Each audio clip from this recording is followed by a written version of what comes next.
இப்பல்லாம் இருமல் ஜுரம் வந்தாலே அவ்வளோ சீக்கிரம் சரியாக மாட்டுது. என்னதான் மெடிசன்ஸ் எடுத்தாலும் இருமல் மட்டும் போகவே போகாது.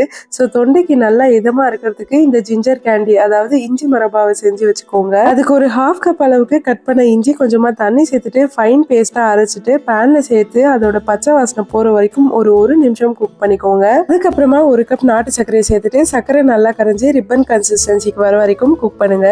இதோட கன்சிஸ்டன்சி கண்டுபிடிக்கிறதுக்கு கொஞ்சமா தண்ணியில சேர்த்து இந்த மாதிரி உருண்டை வந்துச்சுன்னா கரெக்டா இருக்குன்னு அர்த்தம். ஃபைனலா கொஞ்சமா உப்பு, மஞ்சள் தூள், மிளகு தூள், நெய் சேர்த்துட்டு மிக்ஸ் பண்ணிட்டு சூடா இருக்கும் போதே கிரீஸ் பண்ணி வச்சிருக்கிற பட்டர் பேப்பர்ல இதை ஊத்தி நல்லா செட் பண்ணிக்கோங்க. ஸோ கண்டிப்பா இந்த ரெய்னி சீசன்ல இது செஞ்சு வச்சுக்கோங்க, ரொம்ப யூஸ்ஃபுல்லா இருக்கும்.